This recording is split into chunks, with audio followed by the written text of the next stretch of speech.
Good evening बच्चों। Deepti S के education hub channel पर आपका स्वागत है। इस चैनल के माध्यम से हम कक्षा 10 की गणित को बहुत ही मज़ेदार ढंग से पढ़ेंगे। पिछले वीडियो में हमने आपको आवाज़ गुणनखंड के बारे में बताया था। इस वीडियो में हम एलसीएम तथा एचसीएफ ज्ञात करना सीखेंगे। जैसा कि हमने आपको बताया था कि अभाज्य गुणनखंड की जो सबसे बड़ी घातें हैं उनको तो हम एलसीएम में ये लेते हैं तथा अभाज्य गुणनखंड की सबसे छोटी उभयनिष्ठ घातों को हम एचसीएफ में लेते हैं। अब हम 26 तथा 91 का एलसीएम तथा एचसीएफ ज्ञात करेंगे। इसके लिए हमें 26 तथा 91 का अभाज्य गुणनखंड ज्ञात करना पड़ेगा।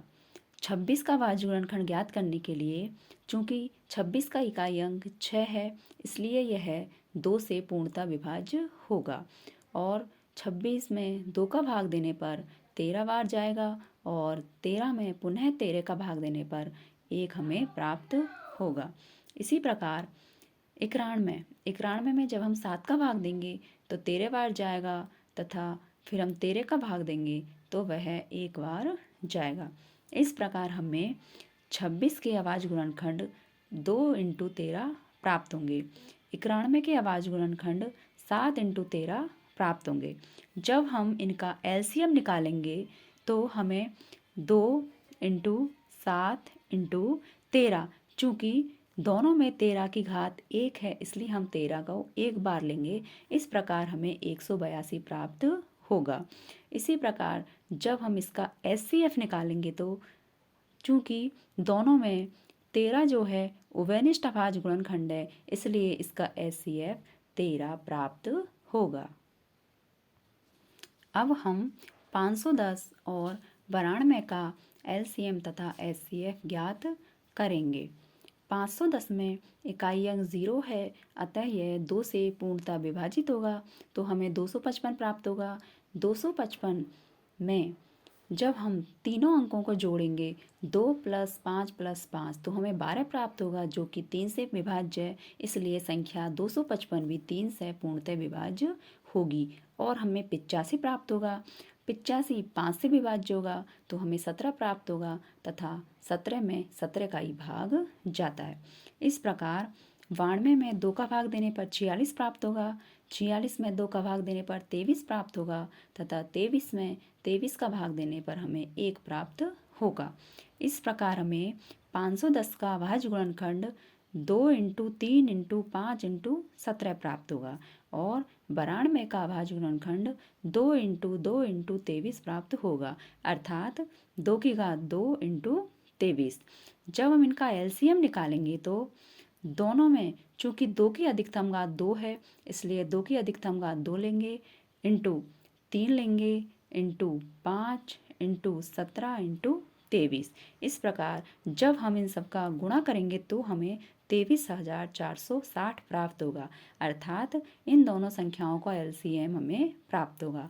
जब हम इनका एचसीएफ निकालेंगे, हम जानते हैं कि एचसीएफ ऐसी संख्या होती है जो दोनों में उभयनिष्ठ हो। चूँकि दोनों में उभयनिष्ठ 2 है, अतः हमें एचसीएफ 2 प्राप्त होगा।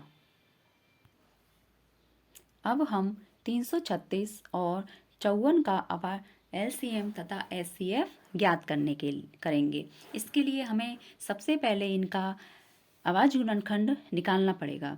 336 में इकाई अंक 6 होने के कारण ये 2 से पूर्णतः विभाजित होगा और हमें 168 प्राप्त होगा। पुनः 2 से विभाजित करने पर 84, पुनः 2 से विभाजित करने पर 42, इसके बाद 2 से विभाजित करने पर 21 प्राप्त होगा। 21 में 3 का पूर्णतः भाग जाता है 7 बार और 7 में 7 का भाग जाता है। इसी प्रकार 54 में 2 का भाग देंगे तो हमें 27 प्राप्त होगा।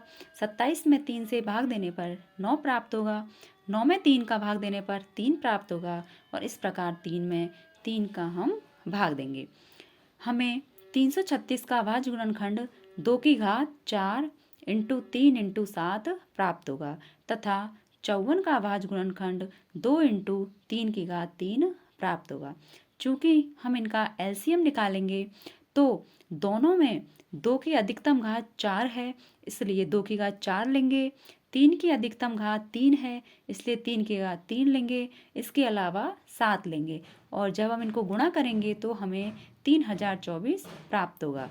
तथा HCF दोनों में उभयनिष्ठ सबसे छोटी घात होती है, इसलिए दोनों में 2 की सबसे छोटी जो उभयनिष्ठ घात है वो 1 है। इसी प्रकार 3 की सबसे छोटी घात भी 1 है। तो हम 2 × 3 अर्थात हमें इसका HCF 6 प्राप्त होगा। अब हम तीन संख्याओं के HCF तथा LCM ज्ञात करेंगे। तो 12, 15 और 21 इन तीनों के का सबसे पहले अभाज्य गुणनखंड हम ज्ञात करेंगे। तो हम देखेंगे कि 12 का अभाज्य गुणनखंड 2 × 3 प्राप्त होगा। इसी प्रकार 15 का अभाज्य गुणनखंड 3 × 5 तथा 21 का अभाज्य गुणनखंड 3 × 7 प्राप्त होगा। तो इनका LCM चूंकि तीनों में 2 की अधिकतम घात 2 है तो 2 की घात 2 × 3 की अधिकतम घात 1 है तो 3 × 5 × 7 अर्थात इनका LCM हमें 420 प्राप्त होगा। इसी प्रकार जब हम इनका HCF निकालेंगे, चूंकि तीनों में उभयनिष्ठ जो पद है वो 3 है, इसलिए इसका HCF हमें 3 प्राप्त होगा।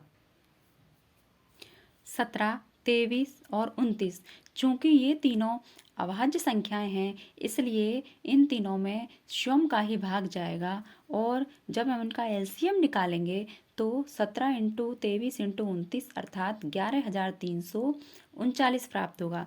जबकि इनका HCF चूंकि तीनों में केवल एक ही कॉमन है, इसलिए इनका HCF हमें 1 ही प्राप्त होगा। अब हम 8, 9 तथा 25 का HCF तथा LCM ज्ञात करेंगे। तो हमें 8 का अभाज्य गुणनखंड 2 × 2 × 2 अर्थात 2 की घात 3 प्राप्त होगा। 9 का अभाज्य गुणनखंड 3 × 3 अर्थात 3 की घात 2 प्राप्त होगा तथा 25 का अभाज्य गुणनखंड 5 × 5 अर्थात 5 की घात 2 प्राप्त होगा। तो जब हम इनका LCM ज्ञात करेंगे तो LCM चूंकि 2 की अधिकतम घात 3 है, इसलिए 2 की घात 3 × 3 की घात 2 × 5 की घात 2 अर्थात हमें 1800 प्राप्त होगा। जबकि इसका HCF चूंकि तीनों में एक के अलावा कोई भी पद कॉमन नहीं है, इसलिए इसका HCF हमें 1 ही प्राप्त होगा।